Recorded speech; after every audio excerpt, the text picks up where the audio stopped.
Everyone, welcome to the Bullburger and Ferd podcast. I'm Josh. And I'm Ferd. Or better yet, known as Bedford. And today I think we got some pretty hot topics to discuss. Obviously it's a new face on the podcast. But I think it's going to be a good input. I think he's got a good head on his shoulders. Definitely worth listening to. Some might disagree with you, but isn't that what the internet's for? I'll agree with you if it makes you feel any better. I am an excellent addition to this podcast. Clearly, time will tell. Time will tell. Time will be the judge of that. So, we're gonna jump right into it. There, didn't mean to jump straight into it, but today our big story is that Ukraine, at least, even after the big blow up that happened with J.D. Vance, Ukraine's agreed to a ceasefire, but now the ball's in Russia's court. Yeah, well, and that's, I mean, seriously, as far as like a goal in terms of these negotiations, I think that was probably the next biggest goal, was to stop the killing, put the impetus for action on Russia and really kind of figure out where they stand. Yeah. Well, let's see. So this is our Secretary of State, Mark Rubio, and then it's our National Security Advisor. I forgot his name, but it will come up. I think it's Mike Waltz. Mike Waltz, that's what it is. To enter into a ceasefire and into immediate negotiations to end this conflict in a way that's enduring and sustainable and accounts for their interests, their security, their ability to prosper as a nation. As a result of that, and I think as a result of this positive step forward, the President has decided to lift the pause on aid and on our security assistance to Ukraine going forward. And that's effective immediately. That's definitely a big one, man. So they're at least going to resume military aid as well as the other aid we've been giving them. And then the intelligence, I know that's a huge one. American eyes in the skies, there's few things that are comparable to that in a war. Oh, yeah. American eyes see a lot from the sky. I mean, we're known for, air superiority anyways, so I don't know. We'll see. Anyways, I think that this is probably the best step forward that's happened over the past several years. I mean, you got to think about it. Up to this point, there has been virtually no real prospect for peace. Yeah. I mean, there's been no alternatives posed. I mean, I don't know, man. I think the only thing I've heard of is escalation that China might invade Taiwan. Use it as a distraction. So we'll see about that. Well, let's see what else they have to say here. Yeah. Nope. The goal here is the only way out to end this war is to negotiate out of it. There's no military solution to this war. Yeah, kind of what you were talking about. And the way to end it and to achieve the president's objective of peace is to negotiate. But before you can negotiate, you have to stop shooting at each other. And that's what the president has wanted to see, and that's the commitment we got today.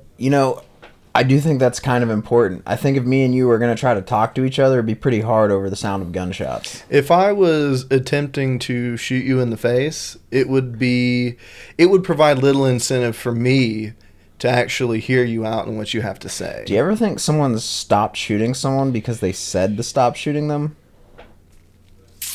That wanted to shoot someone? Maybe. That's not a cop. No. So my point is you definitely have to stop shooting at each other before you can start negotiating peace. Yeah. Well, and that's I mean, it's at the end of the day, active conflict is. We can pull this up real quick. Let me minimize this guy. We can literally pull up an interactive map, and we can see that the current Russia and Ukraine front is nothing short of incredibly active. I mean, you have artillery, firefights. So this is yesterday. Oh, man, yeah. So there's just constant fighting all up and down this entire front line. Oh, man, yeah. So to see, and I mean, this kind of also gives you an idea too of what Russia's goals were with this and why I think they're going to be willing to come to the peace table. Because I mean, if you look at this map, Russia really wants is this safe access to the Black Sea. Right. And currently with Crimea, what they have is a bottleneck, right? Mm-hmm. You have this is your like main bridge where all of your supplies gets carried in. And what they've noticed is that's a huge weak point during the war, as Ukraine has constantly kept this under missiles and barrages, which means getting troops into the southern front. And I mean, you can see here, just look at how much less fighting is taking place here. And that's just going to be due to supply line shortages. Yeah, it's logistical. Yeah, war is all logistics. Yeah. And I mean, it's much harder to get logistics all the way from here to there with this one small bridge that can constantly be shelled when you have this entire zone and all of these roads to easily drive supplies from Moscow. Well, you got to consider this too. Russia has notoriously poor military logistics. Functional in many instances, sure. But compared Are you talking about in World War II where they had a soldier and then he'd have like 3 buddies and they'd each have a few rounds on them and all share one rifle? That's not, that was mainly in Stalingrad. That is not a poor comparison to their current and modern logistical. At least I think they all have guns. That's an improvement. So they all have guns at this point. That's a big improvement. But the biggest difference, so like America's logistics, for example, are all effectively self-contained and self-functional. Like you've got higher end, you've got, officers or whoever who are, pre-cordoned to like, take care of what do we need? What does this squad or what does this battalion need, and this and that, and all that, everything, all of the logistical. A supply officer. Yes, and all of the logistical necessities are like predetermined, and like we have okay, in order to make this kind of maneuver, we need this and this and that, and it's all ready to go. I can actually speak to that. I was for a short period of time when I was in the Navy, I was actually my division supply officer. So the way that they do it in the Navy, at least, is you have like an actual supply rate, but then to help them out, they'll have like a liaison in each division. So like in each shop, the way it was. So like my rate is in IT, we'd need IT supplies. Now, like I would be in charge of basically filling out all the paperwork to requisition the supplies, and then I would turn that in to the actual supply officers who would then order it for me. But so it's kind of like it's a whole system. Obviously, the U.S. government loves bureaucracy. We love paperwork, and when you have to, and especially when you have to spend money. At least in the military, I know that there's quite a bit of paperwork associated with it. Because like our ship, we had a specific amount of money that we were designated each year, and I remember we continuously went over budget, which was good because then the next year we'd get a larger budget. Right. But what that allows for is pretty seamless supplying of whatever is needed for any variety of conflict. Like we're very good at getting stuff where it needs to be. Especially our contractors love to take our military's money. Yeah. Then they want to keep taking our military's money, which means they do eventually have to deliver some supplies. Right. Yeah. But so that in comparison to that, Russia's logistics are basically on a need basis. Like they haven't pre-cordoned these material, like they have kind of a similar thing, like a resource or not resource officer or something, but someone who lets them know what they need. And instead of everything being pre-set up and everything gauged and measured, it's just arbitrary. Oh, we need this, we need that, send it to us now. Well, and they're basically having to play catch up with their own logistics. I think a big part of it too is, if you just look at the conflicts the U.S. has been involved in, especially recently, Afghanistan, Iraq, we're used to sending our forces to foreign countries. So we have a very large logistic network set up, especially with our Navy, that can transport incredible amounts of goods and logistics and warfighting materials necessary to sustain an army, because it's really hard to sustain an army, as Russia's figuring out and Ukraine's figuring out. War is hell, and after 3 years of it, both countries, Russia's in a full wartime economy right now. So they're producing they're basically all their factories that can have been switched over from whatever they were producing before to drones, bombs, and rounds, bullets. So, and Ukraine's in a similar state. built all of the manufacturing necessary to start making drones in-house, which drone warfare is absolutely freaking terrifying. I've seen way too much footage of it. I would never want to be on a modern battlefield, not with drones. You're basically always being watched, and you're always just waiting to hear. Hopefully you hear the drone coming. If you don't, hopefully he's got bad aim or the wind is blowing in your favor. That's basically it. You just gotta hope the wind's blowing right. God. I mean, and that's the thing, though. I think that type of, that type of development in modern warfare, being, the implementation of drones in combat, or at least to the extent they are now, I feel like that's very indicative of the logistical issues of both countries. I think that's like, for them to have to, although it is shown to be an effective tool of warfare. I mean, dude, a $2,000 drone can take out a $2 million tank. Yeah.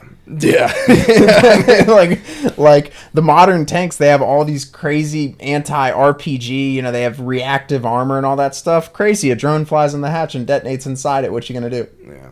Well, and I feel like we saw a lot of tanks in the beginning of the conflict, and as time has gone on, and as the anti-tank drone actions have become more effective, I just don't see as many tanks. Russia has definitely switched more to, one, tanks are less used in tank-on-tank warfare and more used as infantry assistance. So similar to, like if you look at what Americans used tanks for in World War II, like we only had 3 or 4 major tank battles with the Germans in the year and a half after we had our mainland invasion in Normandy.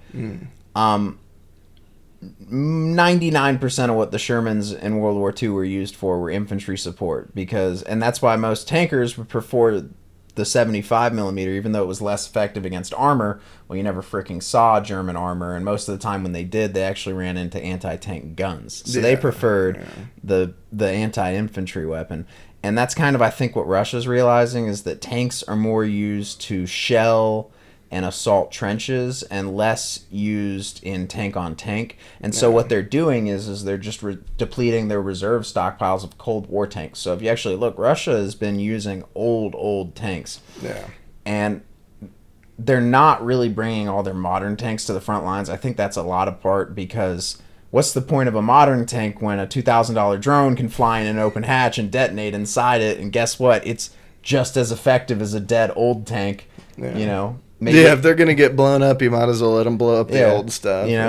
If all it's going to do is shoot a few rounds and help support a few infantry and then get detonated by a drone, I mean, it's just kind of one of those things, like, what are you going to do? Why do you want to just keep throwing $2 million modern tanks just to get detonated by drones? Not to mention, I mean, worst case scenario, it's $80,000 Javelin takes out a $2 million tank. That's like, I think, theoretically, that's best case scenario. At least the loss was virtually worth it. I wonder how many Javelin missiles Ukraine still has left in their stockpiles.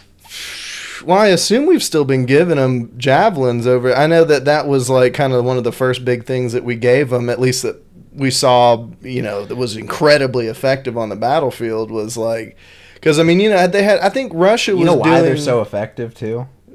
Because they're very, very well made, expensive missiles. Not just that, but Russia put a major design flaw in their tanks. Are you talking about the loading? Auto loader. Yeah, the auto loader.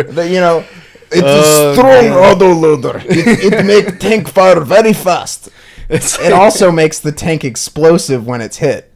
God, yeah, I can't tell you how many videos I've seen of those turrets just popping right off. Turns out you don't want to stow your ammo in a commonly hit area. And you would think, but once again, notoriously, poor decision making on Russia's part. Like, think about it like this: like most modern tanks, if you get hit, it depends on the angling and all that good stuff, but most modern tanks do a pretty good job of crew survivability.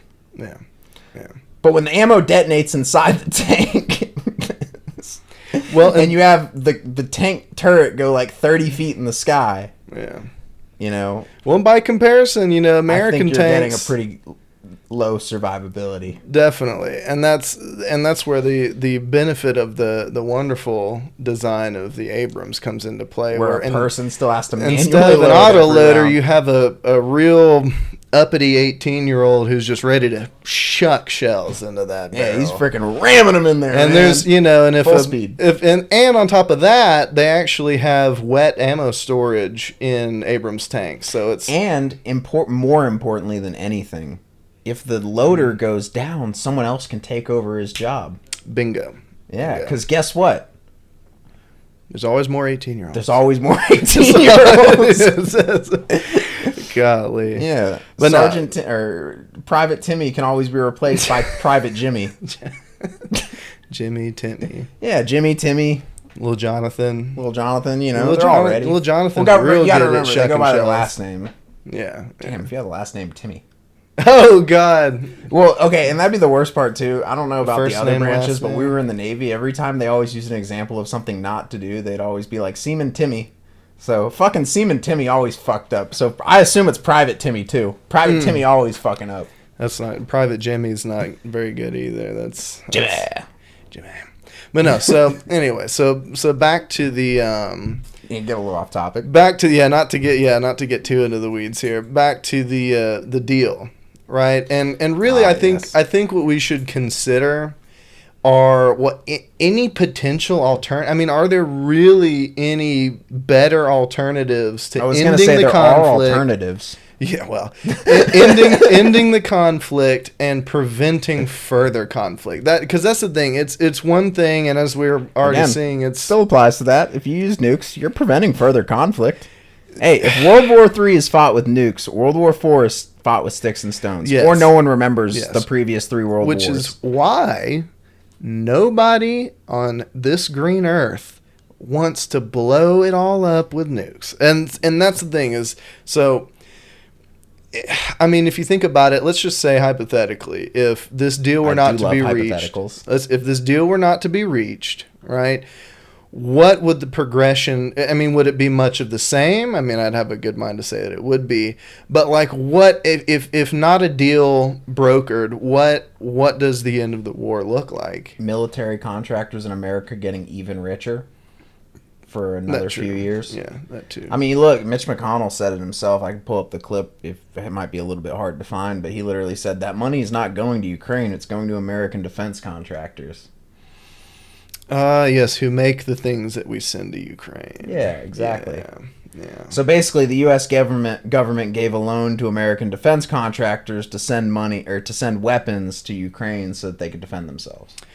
So effectively, what you're saying, what you're propositioning here is that if a deal is not brokered, that in fact we would have something similar to the Middle East where we just, all the war hawks make their money and, we have to pay for it and, more people die. If you trust J.D. Vance at face value, which he made it not so easy after his last debacle, He did not. but he said, what was it, that no one in Europe had any real plan for this and that their plan was to just grind down Russia and let them just basically... One of the most notoriously difficult countries to grind down. Hey, I mean, Finland did it. The Winter War? Yeah, I mean, but to what end? I mean, just They definitely, if you look, it draws a lot of parallels to this. They ended up ceding a good portion of land to Russia. Russia lost a lot of troops. Finland lost not as many, but quite a few. I mean, Simo Häyhä was a Finnish sniper, the deadliest person ever. yeah. I don't know if he's the deadliest person. He's definitely the deadliest sniper, and He- that definitely makes him one of the deadliest If you people. know anything about, was it Simo Häyhä? Simo Häyhä? Häyhä, is that how you Yeah, pronounce it? Häyhä, I believe. Häyhä? Try to spell it. Good luck. No, I think it's like Hayya. It's actually pretty easy, but it's got like the weird A. Yeah, it's a little bit. It's what's the word I'm looking for? It's a mischievous last name. But anyways, whether it's Finnish or the Germans, Russia's been really good at dying to other countries and not really caring about the losses. Well, because they have so many people to throw into any meat grinder. But not really. There's less Russians than Americans, man. Well, okay, let me rephrase. They have way more people that they're willing to throw That's the into key the meat word. grinder. Yeah, let's get real specific here. They, as you said, they simply don't care. Because actually, let's learn together. What is the total population of Russia? Yeah, I don't know. I mean, is how much bigger is Russia than the United States? Although, I mean, I'm sure a great portion of that's not. Let's really see what livable. let's see what Microsoft says here. Everyone's probably gonna hate that I don't have Google Chrome. Because we're what 335 billion. There you go. States? 143,997. I believe we're at about 320 something last time I checked. So yeah, we're about double. 320. We're more than double the size of Russia in terms of our population. Now, landmass, they absolutely have us beat on, and I think that's where a lot of people get confused is they see how large Russia is as a country, and you got to remember most of that's fucking Siberia. Yeah, very little habitable land. A lot of that is comparatively. Gulag land, Oh yes. as the old communists may remember it as. Oh yes. Vacation land. The old party members. Yeah, dude, where you can go on a nice snowy vacation. Yep. I mean, there's very few mountains and like ski resorts, but there's an island usually and like snow and some prison guards. Nothing. In other words, nothing good. And each other to eat. Yeah, there was cannibalism and a lot of gulags. Like, it's a perfect vacation in Russia. That's horrendous. That sounds like a perfect Soviet vacation. Let's vacation to the gulags, man. Oh, but yeah, man. so we're talking about, and that's the other thing too, is like you hear the irony of like how Europe keeps saying that the U.S. needs to make sure that we can defend Europe against Russia, and it's like there's 140 million Russians, there's 540 million people that are in the EU, and there's 320 million Americans. Man. So why does the EU need 320 million Americans to protect 540 million Europeans from 140 million Russians? When you start looking at it from the numbers, it does get a little bit like, because like I said, when you look at Russia from a map, it is a huge country.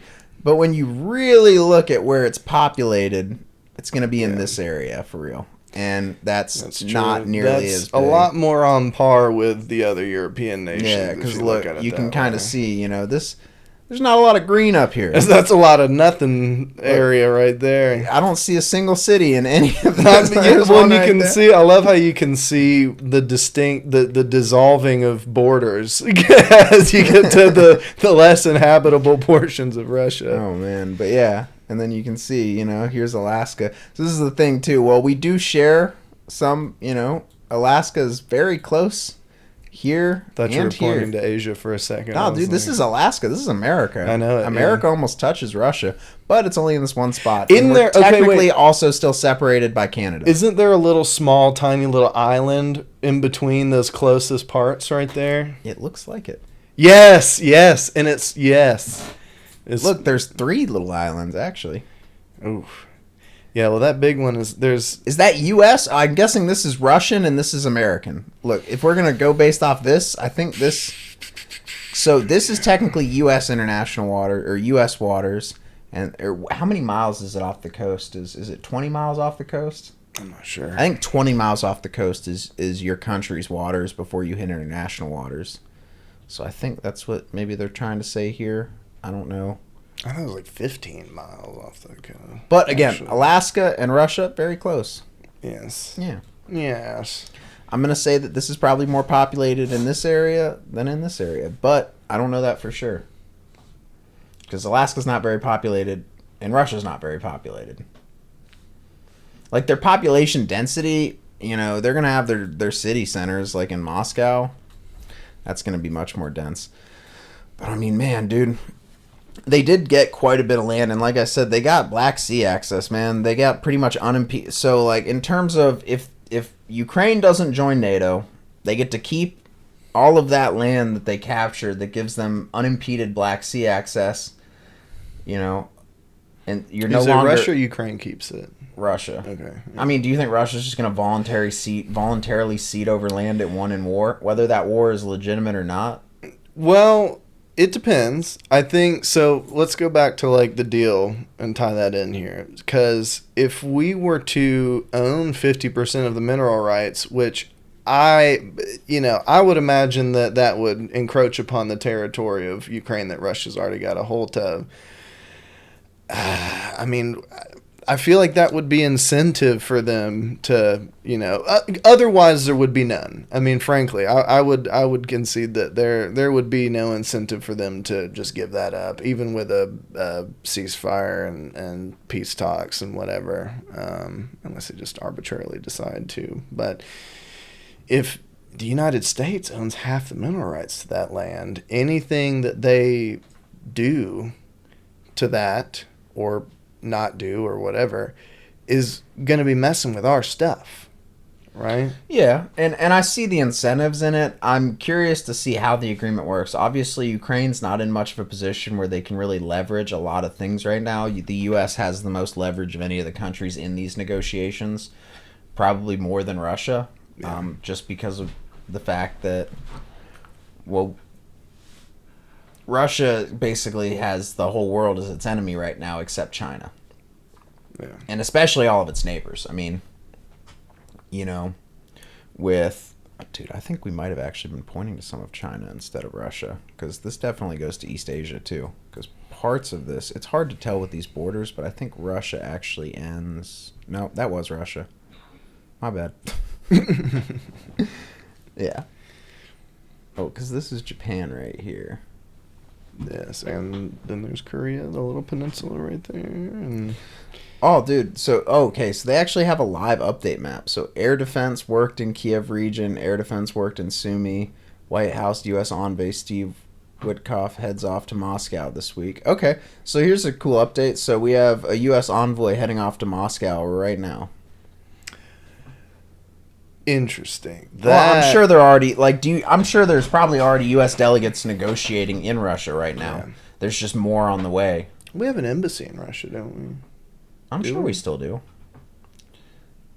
Yeah, I didn't really keep track of our embassy situation. I can imagine. I could see how they maybe would not want us to have one in there, given recent. Yeah, there's a U.S. embassy in Russia. Okay. Yeah. So okay. So and that's the thing. So I imagine that. I mean, okay. Do you think that the envoy is going there at the request of Russia? Do you think they've like, okay, hey, send us your folks and we'll negotiate, or do you think we're kind of sticking out an olive branch there? I think it's kind of. I mean, okay, if you were Russia, and you just saw that the U.S. put out a joint press conference saying that Ukraine's willing to agree to a ceasefire. You're gonna not want to be left out, right? You don't want to. You don't want to feel left out. You don't want to be the kid left out of the playground, right? You want to get in there. You're playing. So I think they're gonna want to jump in and be part of that. And I hope to God it ends in peace, because the sooner we can end that conflict, the sooner the U.S. can focus on fixing its own problems. Right.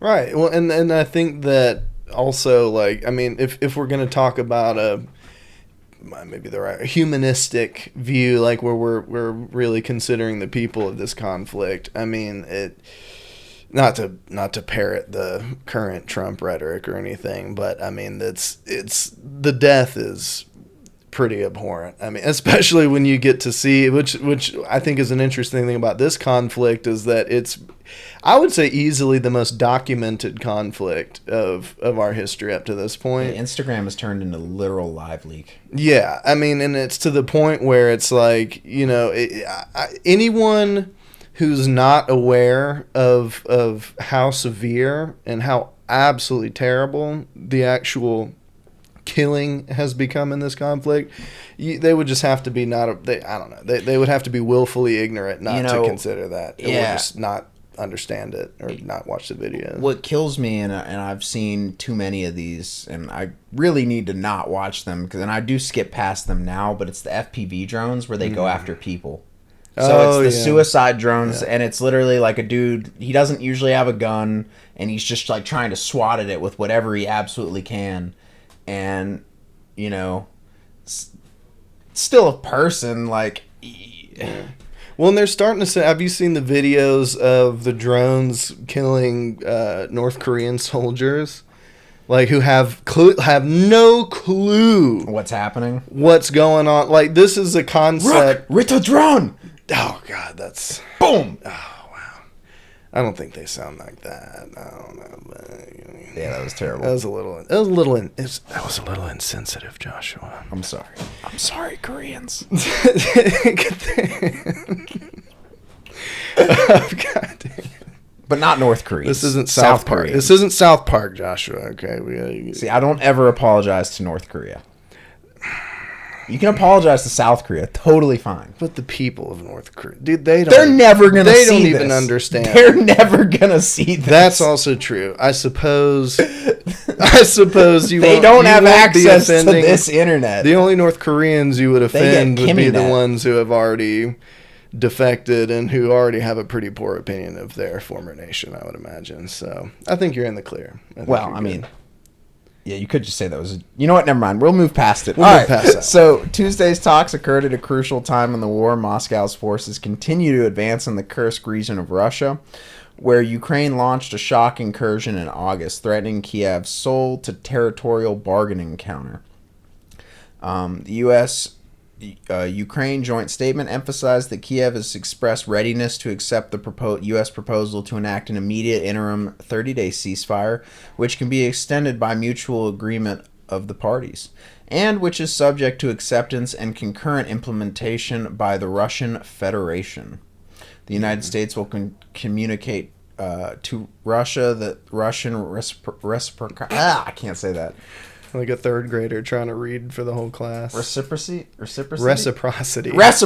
Why can't I say that? Is the key to achieving peace, it said. Zelensky said that Ukraine's proposals for the ceasefires included silence in the sky and at the sea and the release of Ukrainian prisoners to establish confidence in the whole situation and return the Ukrainian children from Russia. Dude, I have not, I keep hearing that. What? Have you read anything about the Ukrainian children? Is that a real story? I'm sure it's real. I know it's real, but is it exaggerated? Let's figure. So wait. So the idea is that Russia has captured Ukrainian children as hostages and are holding them. Is that what the understanding here is with that? Oh, let's see. Ukrainian children. It's the child abductions. During the Russia has forcibly transferred almost 20,000 Ukrainian children. Is that what this war is called? The Russo-Ukrainian? I don't know how. Should we trust Wikipedia or should we look for a different source? Well, let's at least get the information. This is sourcing. Well, let's see the information. But we're talking about a propaganda-driven war. Yeah, and we're going to the crowdsourced. Yeah, we're gonna try a different source here. I just think that's a pretty. Wikipedia did parrot the number I said, which was 20,000, because that's the number I've heard. Ukraine alleges 150,000 possible Russian war. Okay, that's war crimes. Of which kidnapping children, I think, would. From the drone footage I've seen, there's definitely been quite a few war crimes. Yeah. A lot of those soldiers were unarmed. Dude, I saw one where, it was fun. It was funny. I'm going to say that because I'm sure you've seen it too, where it was the drone that had targeted the stretcher bearers that were carrying the injured soldier, and the injured dude runs off faster than the stretcher bearers. Yes, I recall that. Yeah, but that's technically still a war crime. Yeah. Yeah. Well, none of those soldiers had guns on them at the time. They were carrying a stretcher with an injured man on it out of the fight, and they're getting shelled by a drone. Now, that being said, obviously, in the video, it was meant to be kind of funny, quote unquote, because the guy took off running who was on the stretcher obviously wasn't super duper injured. That being said, none of us have been in war. Adrenaline's a hell of a drug. If you were on a stretcher and you were mildly injured and then you saw an explosion right next to you, adrenaline might surge and you might all of a sudden find a second wind to start running. All I'm saying. Yeah. I agree. Especially if it was a shrapnel wound that put you on the stretcher and you don't want another one. Yeah. That clearly, so let's just say, adrenaline rush or otherwise, clearly that guy wasn't that hurt. No. At least not in his legs. Still technically witnessed a war crime. Yes. Yeah. So, look, I'm not saying, war is hell. That's kind of the point I'm making. And both sides have committed plenty of atrocities. Well, that's true. And I think, if I'm not mistaken, I believe a point that Zelensky brought up, and I think one thing that he was trying to get across in that meeting was deal, whatever, sure, but we have to hold Russia accountable and hold Vladimir Putin accountable for the war crimes that Russia has committed over the course of this conflict. And It's like to give it a historical reference. It's like he's like trying to say that we should hold Nuremberg-esque trials for Russia and try at least Vladimir for his crimes. As a negotiating tactic, I don't think that would be very functional. I don't think that's what the U.S. really wants to do either, even if it came down to it. Even if you could prove all of the war crimes and this and that. No, and to sit, like, we're not going to have a Nuremberg trial for Russia. And anyone that wants that, I'm sorry, but Russia's not going to negotiate a ceasefire if they're going to get put on trial for war crimes. Yeah, they're not. No. They're not going to accept that. I'm sure Ukraine accuses Russia of war crimes. Russia accuses Ukraine of war crimes. They both committed plenty of them. It's war. They both just been finding new and innovative ways to kill each other, and we've witnessed that. I mean, a big part of it, like I said, going back to the military-industrial complex in America, is this was a golden opportunity for us to put the battle-tested stamp of approval on our weaponry. Yeah. I mean, you talk about the wars that America engages in. We never engaged, at least not since Korea, and we fought the Chinese army. We have not engaged in war with a near peer. Yeah. No, I think we're not gonna, right. And we lost in Vietnam, and that was not a near peer ally or adversary, right? So, we've kind of gotten our asses kicked. You think with fighting Vietnam, guerrilla style, groups, but that's not, and we've developed weapons now that are meant to combat that, while also still keeping our major, near peer weaponry. And so we're getting to test all of this new near peer weaponry that's meant for a major war with a front line across a large scale area. And that's where we're seeing, and what you see when people talk about U.S. aid to Ukraine is that, well, we might account for 30% of their weapons. That 30% is the most valuable. It's the most accurate. It's the most deadly. And they're the ones that strike the most fear into Russia. I mean, just talk about the HIMARS system. I know that was a huge deal. We sent 3 of those over to Russia, and basically it allowed Ukraine to consistently pinpoint, target, and destroy all of Russia's strategic outposts where they had their headquarters set up, and they were doing all their planning and moving troops and coordination. And, unlike America, Russia is a very traditional force in that if you kill the officer, the troops just, what do we do? Yeah, it was once again very poor logistics. Well, also, I'm not saying that these troops are the most motivated to begin with. There are motivated troops in Russia that are a professional fighting force, and then there's conscripts that we've seen plenty of those live leak style death videos. Yeah, if I'm not mistaken, I believe they burnt through a very good portion of their experienced, real fighters. One of the other things that Russia's doing, if you're in prison in Russia, that if you serve 1 year on the front lines, they'll commute your sentence. Oh my God. I'd half like to say that's a pretty good deal. If you don't take into consideration why didn't America do that for Ukraine with our prison systems? Dude, could you imagine how many American prisoners, if we were like, you're on a life sentence, but you can get Ukrainian citizenship if you take this AK and go die in Ukraine potentially. We could have emptied out our prisons at least a little bit. And Ukraine would have gotten some free soldiers. Now, not that they're the best quality, but if Russia's fighting with prisoners, prisoner-on-prisoner conflict, that's a near-peer adversary. That's all I'm saying. Near-peer, get it? Yeah, I got you. Do you think they're fighting over who drops the soap? I had to go there. I'm sorry. Well, if it was American prisoners fighting the war, then yes. This is Russian prisoners. No, they just beat each other to death. And no, like I said, this is Russian prison. They don't have soap. Yeah, they don't have soap. Or showers. They probably have showers, but I'd imagine it's like snow cold melt. Water. Yeah, it's like snow. They only use direct snow melt off to fuel the showers. They're like, no, even better. They say it's shower time, and they just let them into a field full of snow, and they let them roll around in the snow. I bet that'd get you pretty clean compared to not if you're rolling around in the snow that a prisoner just rolled in. That's true. You'd have to get your own Fresh patch. snow. You'd have to get a fresh Definitely patch. avoid the yellow snow. But it would be pretty easy to tell where the fresh patches were and where they weren't, I would assume. Well, I would assume that it would have to be snowing currently for there to be a fresh patch. Yeah. But yeah, so I mean, if Russia gets to send their prisoners, and I mean, if Ukraine really wanted help from America and not American troops, I mean, we could just send American prisoners. 1 year, fight on the front lines. Well, not that there's any more fighting to be done, but this is what we should have done, you know? Not should have, but it would have been an interesting idea. As much, frankly, listen, Joshua, I will give you this much on that point. That sounds like something that Trump would legitimately propose. That does not sound very far out of the realm of something he would genuinely propose if he was, more inclined to continue the fighting. But I think that's a good segue.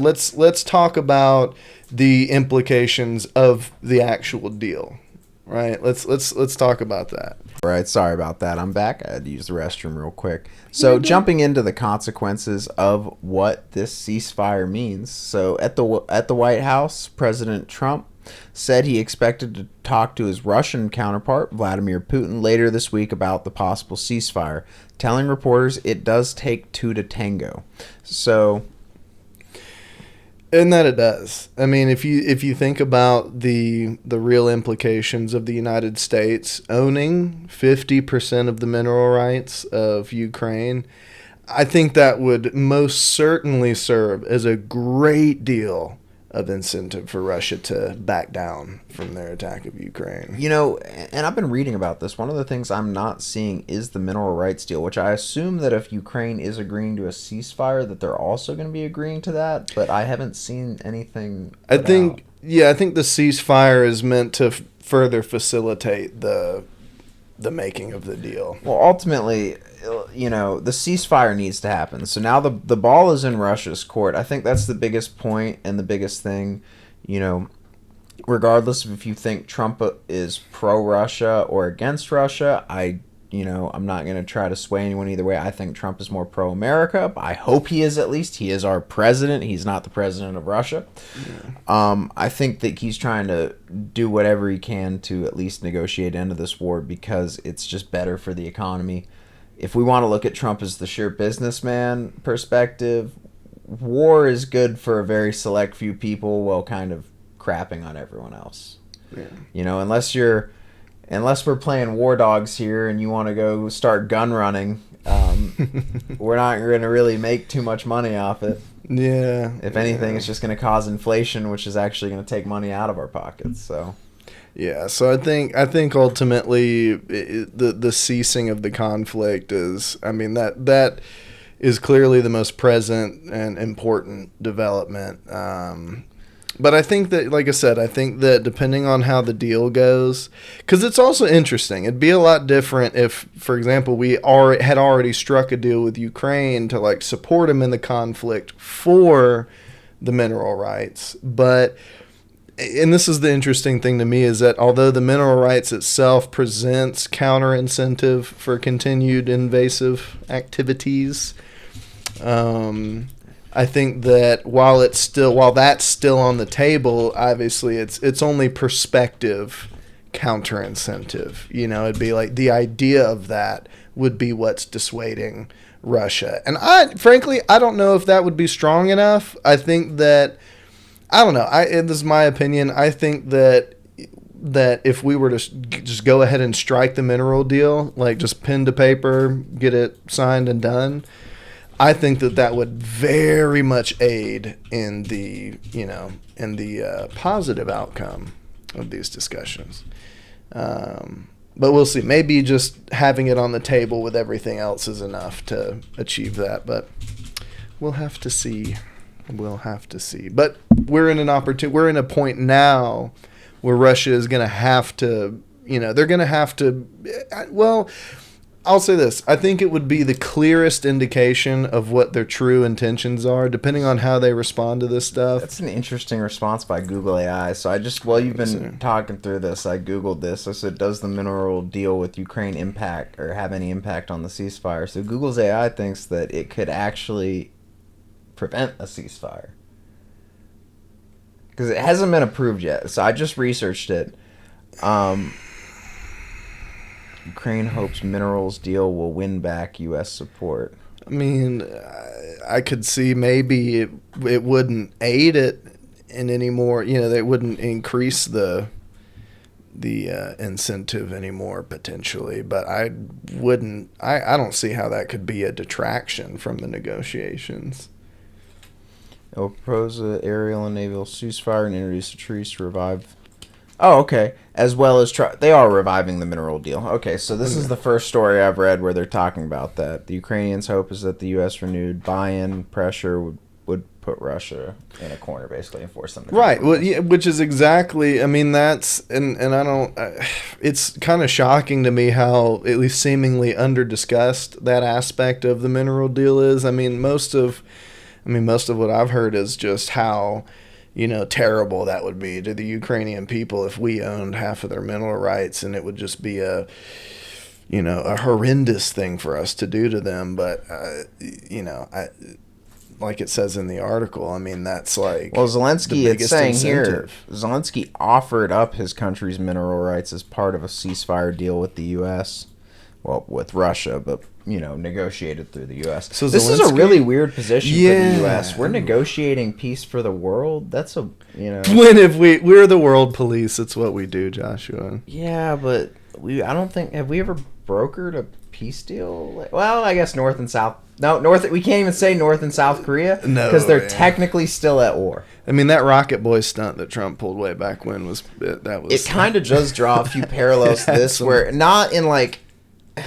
Because ironically, it wasn't even Trump that said the cringe, like the super. I mean, Trump, you know, does say a lot of cringeworthy things, but it was Vance where I was truly facepalming in this last thing. So, you know.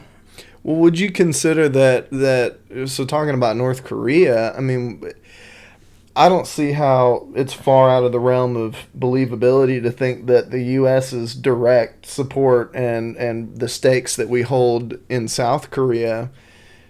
I don't see how that couldn't be a great incentive for them to not, you know, try to invade. And I think that Kim. Do you think J.D. Vance will try to ask Kim to say thank you to Trump more? Oh man, Kimmy, Listen. you don't seem thankful enough. You know, you've been here this whole time and you haven't said thank you to the president Kimmy, once. you have refused to say thank you for. Yeah, no, that wouldn't. I don't think it would go that way.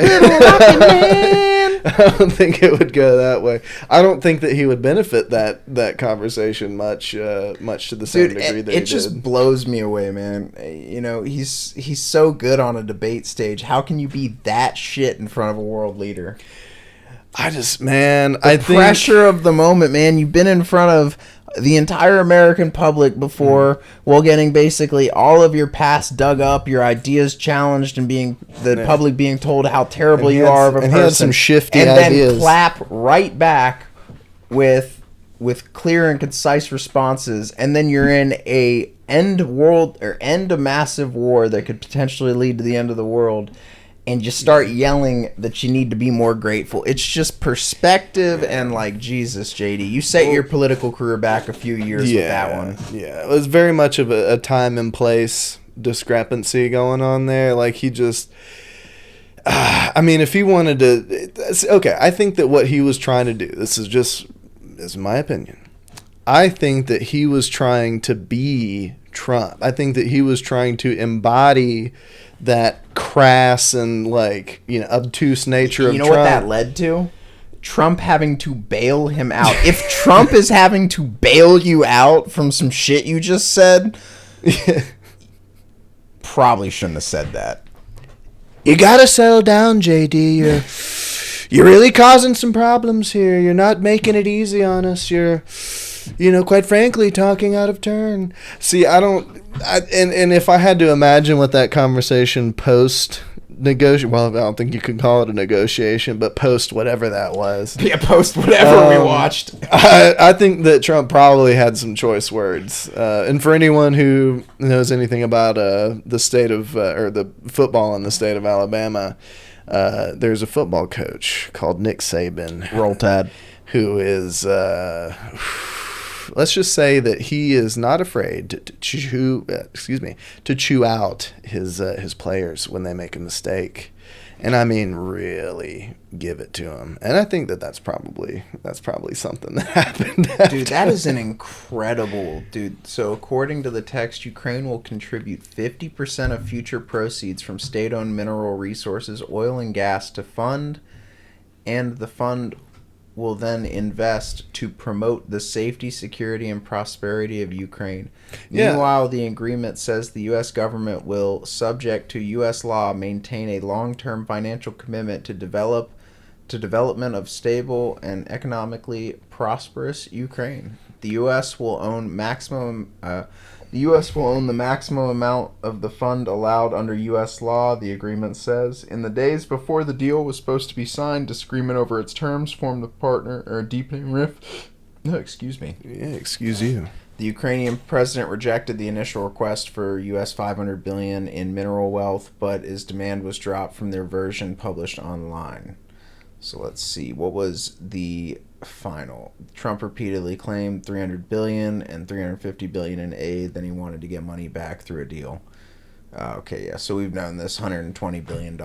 But what are they saying? What's the actual deal worth? So if it's 50% of their resource wealth, that is trillions potentially. Potentially, but that's the question: is would they even get to that point and is it without like, our support? And is it to a point where, like, so are they paying it back? Is it like, you know, because I know Trump was saying we want to just get paid back. So obviously there's a stopping point. So maybe it's 50% of whatever they make off of it until the war debt is repaid.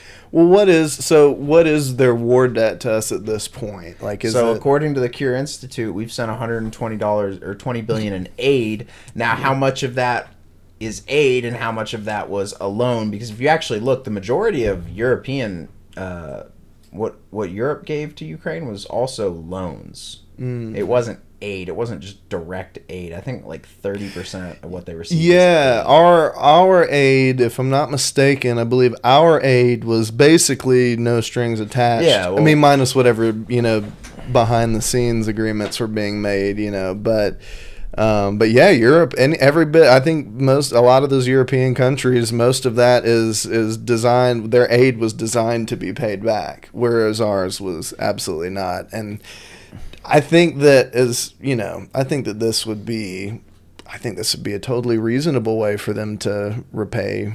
So I think we're at a pretty good point, but I want to ask you one final question because I'm curious on this.